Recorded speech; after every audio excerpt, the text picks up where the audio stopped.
right, new Kanye album. Donda. See what it sounded like.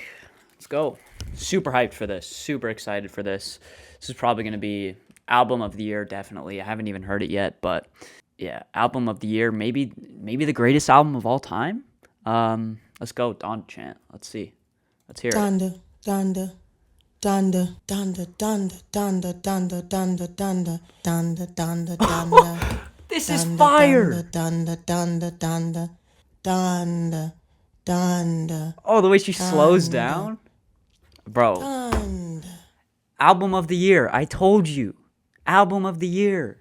All right, so yes, Donda dropped randomly on a Sunday morning. I was not expecting it at all. I didn't do a reaction video to it because it's almost 2 hours long. There's no way I'm sitting down to a 2-hour album making a reaction video to it. It's probably the recording is going to be like 3 hours long in total, at least. So I thought I would just do a review of it.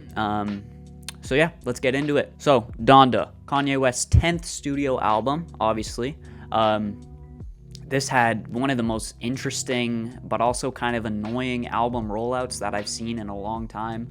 There was like 4 live streaming events, maybe 3, I can't remember. The release date was pushed back like twice, and then of course he just drops it on a random Sunday in the morning. And then we have Kanye later that same day when it dropped, saying that Universal dropped the album without his permission. So just a crazy album rollout in general. And it's a weird album rollout for an album that is generally pretty strange. Like I said, this thing is almost 2 hours long. It's an hour and 48 minutes long with 27 songs. And that's really the first gripe I have with this album, is that it is way too long. It's very hard to make a hip-hop album 2 hours long that's entertaining throughout the entire thing, in my opinion. And this definitely suffers from the length as well. Like, there's no need for this thing to have 27 tracks. There's no need for it to be almost 2 hours long. And honestly, if this was cut down to like 20 tracks, if you just didn't have the part 2s, if you didn't have some of the absolutely horrible tracks that are on this that I will talk about, if you cut this down to like 20 songs and it was like an hour and like 15 minutes, already that makes this album so much better and so much more listenable and enjoyable, in my opinion. And maybe that just comes from me kind of having a short attention span, but I do think in the grand scheme of things that a hip-hop album that's nearly 2 hours long is really not necessary. Now, the sound of this album is definitely very interesting as well, coming off of Jesus is King, an album that a lot of people did not like. I think it is a little bit overhated in the grand scheme of things. It's not like the worst album ever. There is some pretty nice production on it. There's just some questionable lyrics, and the whole religious theme doesn't really sit well with everybody. But in my opinion, Donda takes those religious themes of Jesus is King and kind of portrays them in a more interesting way, and does it overall in just a better way. One of the gripes I had with Jesus is King is that Kanye was rapping about his religion, but it just seemed kind of like a spur of the moment thing. It didn't seem like he was really that invested in this religion, and it didn't seem like he had the most knowledge about it, or yeah, he just didn't have the deepest understanding of it, which is fine. But to make an album centered around your religion and not really go that deeply into it is just a little bit of a turnoff for me. Coming into this album, I was hoping that wasn't the case, and it definitely doesn't seem like that's the case with Donda. Kanye actually seems a lot more invested, and it seems like he actually believes in a lot of the stuff he's saying on here a lot more than he did on Jesus is King. Now, he still doesn't go into it in great detail into his actual religion, but considering that maybe it isn't just a phase, maybe this is actually Kanye's life now, maybe he is this religious person now, and you can definitely see that in the lyrical themes and just his understanding of Christianity in this album. Now, in terms of the sound of this album, Mike Dean did a lot of work on it, and you can definitely tell that because there is a lot of synth work. There is also a lot of organ work on this as well. It's kind of like gospel music mixed with some trap thrown in there, mixed in with some drill at some points, mixed in with some pop at some points as well. While that might sound like it would be a mess, it actually comes together in a way that I feel is sonically very cohesive, and actually just enjoyable to listen to. I also really love the drum sounds on this album. While you do have tracks that are kind of drill and trap based, like Off the Grid, which features a great Playboi Carti feature, he absolutely kills it. As a drill track, it does have those hi-hats, those kind of trap drums that you would find on a drill/trap song, but there is also some nice organic drum fills as well, and I think that's a big part of the sound on this album overall. The drum sounds are great on this, and overall sonically I think it is a lot more of an interesting listen compared to Jesus is King, because I think it does take the elements of Kanye's older work and combines it with this gospel sound in a way that is, like I said, very interesting and intriguing. If I had to compare this album to previous Kanye albums, it's like a mix of Jesus is King, The Life of Pablo, and Yeezus. It's got the experimental parts of Yeezus, it's got the off-the-wall experimental parts, once again, of The Life of Pablo, mixed with those gospel elements of Jesus is King. And like I said, it comes together in a really nice musical package that is actually very interesting to listen to. Now, the album does start off kind of rough. It starts off with Donda Chant, which is, as you saw in the intro, a pretty interesting start. Obviously, I would never come back to it because it is a little bit unsettling. This person right in your ear just going, Donda, Donda, Donda. It's almost like ASMR, so I don't know, maybe some people would enjoy it, but personally I would never come back to it, and I don't really see the point of it either. I feel like the album would be just fine without it at the beginning, but hey, this is Kanye. You can never doubt Kanye, right? And moving on from Donda Chant, it goes on to the track Jail, which I actually used to hate on first listen. I thought the vocal effect on Kanye's voice was very grating, and I just really couldn't get into it because of that vocal effect. But I've actually grown to love it. I think that vocal effect makes it sit really nice in the mix with these kind of trunk-knocking, hard-hitting synth/electric guitar. I can't really tell what they are, but it's some sort of synth/electric guitar thing. There's a cool drum breakdown at the end, which I think is a cool switch up that I wasn't expecting. Jay-Z has a verse on it, which is a pretty standard Jay-Z verse. There is some cool lines in there, like, don't have to see you to touch you. This is what Braille looks like. It's on site. He had a bunch of previous references to Kanye tracks like On Site, like Hell of a Life, like Yikes, I believe, at one point too. So a pretty standard Jay-Z verse, but it was a nice treat in that track there. Following Jail, we move on to God Breathed, which is not one of my favorite tracks. It does sound like something that could be on Yeezus. The haunting backing vocals are nice. There's just something about the sentiment in the lyrics of this song that I don't really resonate with, especially this line right here. I don't care about the lawyer fees. I don't care about your loyalties. God will solve it all for me. This is coming from someone, me, who has a religious background, but I don't think looking at your problems like this, just saying God will solve it all for me, so I don't have to do anything, is a very healthy sentiment. So that's really my only problem with that track, is some of the lyrics in there. We move on to Off the Grid, like I stated earlier, which is a great drill/trap. You got the sliding, shifting 808s, some trap drums, but like I said, with some nice natural sounding drums as well. And the Playboi Carti feature on this thing is absolutely amazing. The vocals that he goes with, his inflections, the energy of this track is just contagious, and I love it. We follow Off the Grid with Hurricane, which is admittedly not one of my favorite tracks. I wouldn't say I hate it, it's just a little bit boring to me. As someone who's not the biggest Weeknd fan, his chorus was alright, I guess. The only part that I really did enjoy is where the Weeknd had his chorus and those kind of the grouped vocals all came in. I thought it was just a nice sonic moment on the album. And I thought the track did run a little bit long as well. I don't think there's a need for another Weeknd chorus at the end. I think you could have cut that and just make the track a little bit shorter. Praise God is another kind of meh moment for me. Baby Keem, his high-pitched autotune was just honestly ridiculous, in my opinion, and the start of his verse starts off really, really rough. I'll put the lyrics up on screen here, but he just name drops Tame Impala randomly for no reason.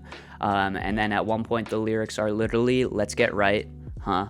Let's get right, let's get right, let's get right, let's get a. Like, it's just super repetitive. He sounds kind of awkward on the mic, and the Tame Impala reference just kind of comes out of nowhere. So I'm not a big fan of Keem's verse. It does get better as it goes along, but the start is very rough, very rough. It's a choppy flow. He seems kind of offbeat at some point. So it's not the greatest verse. Travis Scott, I did actually enjoy his verse. I thought his raspy kind of falsetto at one point sounded pretty great, and he definitely fit the beat very well. Jonah is an interesting moment on the album. There's a feature from Vori, which is actually someone who I didn't know about before this album. He does kind of sound like Juice WRLD, but not to the point where it's like a complete ripoff. So there are some emotional verses from Vori and Lil Durk as well. And I believe Jonah is the name of Vori's friend that passed away that he's rapping about on this. And Durk obviously having a similar emotional verse rapping about a friend that has passed away. So that was an emotional kind of moment on the album. I thought it was actually a welcome switch up lyrically, because we have been talking about pretty much God this entire time so far. At first I thought they were talking, I need a shoulder to lean on. I thought they were talking about God, but they were just talking about their friends. So switching that up and kind of bringing it back to the human side of things was nice. Okay is another just average track in my opinion. Fivio Foreign has some fun ad-libs. Yachty's verse is kind of average in my opinion. It's got a spacey, nocturnal kind of beat that's pretty generic. So yeah, it's really nothing special. But then we go on to Junya, which is one of my favorite songs on the album, surprisingly. Now, the mix isn't great, but I kind of like the rough quality to it. It's got these hard-hitting, fat 808s that just like are farting in your ears, literally. Lyrically, there's not much substance to it, but it makes sense with a track that has Cardi on it. Once again, it sounds like a track that could be on a Playboi Carti album. There are some questionable lines by Kanye too. Let me be honest, I won with the Bucks, boy let me honest. Not the greatest. But then we actually go into what I would say is maybe my favorite track on the album, Believe What I Say. It's got a Lauryn Hill doo-wop sample, which is just amazing. It sounds so good. It has such a nice vibe to it. It's just, it feels like a feel-good track. Overall, it's just a fun track, and the bass line is fun as well, so that's a great moment on the album. And then we go on to 24 and Remote Control, which are once again kind of just average tracks to me. Following that, we have Moon, which is one of the best tracks on this album. Don Toliver comes in with the heavenly vocals. The vocals on this thing are great. The electric guitar comes in as well, which sounds amazing. It works as a great interlude. There's a freaking Kid Cudi feature on it as well, and he sounds great over this electric guitar and these heavenly synths, obviously being produced by Mike Dean. It just sounds amazing. So Moon is a great moment on this album. And then we have another great moment following that, Heaven and Hell. It starts off kind of weird, and it's kind of unsettling and very dissonant and very just not very easy on the ears. But Kanye does mention the divorce on this song, and it's probably the most heavy divorce reference, bringing up Kim in the album. And Kanye brings back the grats. He brings back the grat from Kids See Ghosts, which is great. The production's great on this track, and the energy is absolutely contagious. So another great track there. We go on to Donda, which is an interlude. Keep My Spirit Alive is a great highlight on this as well. We have Westside Gunn dropping these like hard bars over this peaceful church organ, which interesting juxtaposition to say the least. And Casey, she comes through with a very nice chorus as well, very hopeful sounding. Overall, this song is very just a great song overall, and Kanye has a great verse on it as well. Now we move on to Jesus Lord. Now I think this track is a little bit long. I don't think it really lives up to the hype. I know lots of people are saying this is the best track on the album, but it's a 9-minute long track, and I don't think it warrants that sort of time length. The chorus is kind of weak, in my opinion. There's some questionable Kanye lines, but I'm just reaching for the stars like Buzz Lightyear. Not the greatest. Jay Electronica comes through, and I thought his verse was actually really entertaining. At one point with the Jay Elec Entendre Nika coming through your monitor, that bar was great. Like I said, the chorus, I just really don't like the sentiment of the chorus either. Tell me if you know someone that needs Jesus Lord. It's as if Kanye thinks that Jesus is the only way people can get past their trials and their struggles. And it seems also kind of preachy, maybe a little bit condescending as well. So I just don't really like the sentiment of that chorus. Now, let me get into Tell the Vision. Tell the Vision is probably the worst song on this album. The piano sounds awful. Pop Smoke, rest in peace. His verse, it sounds like he's rapping it underwater. This lighting is awful, by the way. It sounds like he's rapping it underwater, or just through a phone. The mixing on the vocals is absolutely horrible. So I don't know why this was on the album. It just felt like Kanye put it there just because it had Pop Smoke's name on it.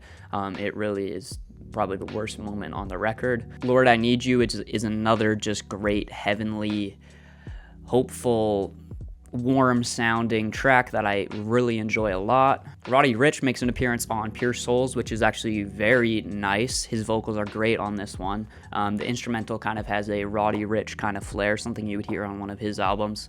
I thought the outro did kind of kill the momentum of the track, and maybe it was a bit too long, but overall, another pretty enjoyable track. And then the last two tracks, I'm not really going to cover the part twos because they're pretty much the same as the part ones. They don't really add anything. There is some extra features on them, but they don't really add much. I don't know why they're on this album.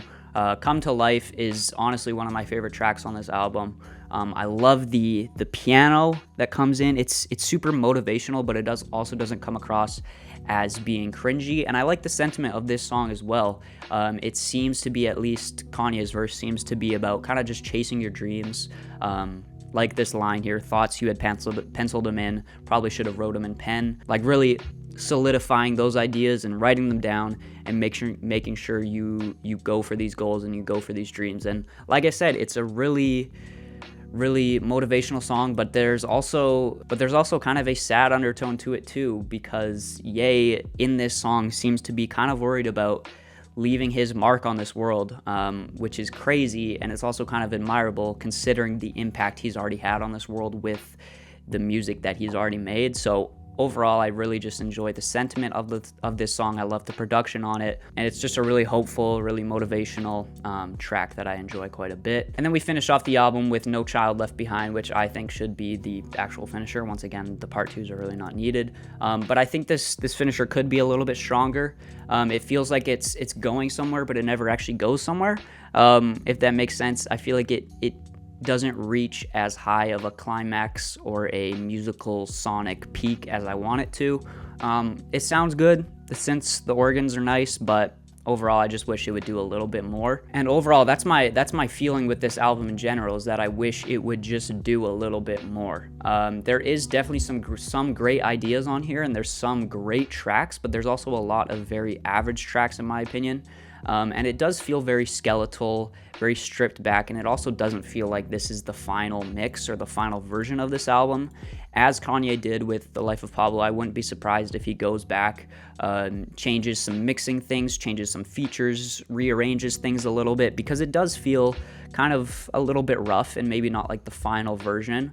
So you got to keep that in mind when you're listening to this album. This might not be the final version, and I think it does suffer from that lack of finished quality, because it does feel a little bit inconsistent and it drags on a little bit at times, and the mixing isn't the greatest at times, and I feel like it could be a little bit more layered at times as well. Overall, I did like this album, but there is some things that are keeping me from loving it. Like I said, the length of the album, the mixing at some points, it does feel a little bit rough, and the features especially are very hit or miss for me. There is some great features, but there's also some absolutely terrible features like Baby Keem, in my opinion. So yeah, it's a good start. Like I said, I wouldn't be surprised if Kanye makes changes to this. It is better than Jesus is King, I will give it that, but there's people saying that it's Kanye's best solo album since Dark Fantasy, which I just cannot see at all. I think Yeezus is better than this. I think The Life of Pablo is better than this. I think Ye is better than this, but it definitely is still pretty solid. If I had to give it a score, I would give it like a 6 out of 10. That might be disrespectful, but I think it's just a little bit too long. I think the features are hit or miss. I think the production is somewhat questionable at times, but there is, like I said, there is some very great moments on here. There are some great moments on here, but it's just so long and it's so all over the place that the moments that are great, like Believe What I Say and like Moon, they're kind of hard to come by. It's just a lot of average tracks mixed in with some great moments as well. So there you go. Those are my thoughts on Donda by Kanye West. Like I said, this might not be the final version. I wouldn't be surprised if Ye makes some changes to it. But overall, I did still enjoy it. So if you're going to go leave a hate comment down below, that's totally fine. But do recognize that a 6 out of 10 is still a very solid score. I still did enjoy it. I just didn't love it, okay? That's going to do it. Hopefully you guys like this video. Let me know your thoughts on the album down below. And yeah, Kanye West, Donda, definitely an album experience that I won't ever forget, especially the rollout. Bye.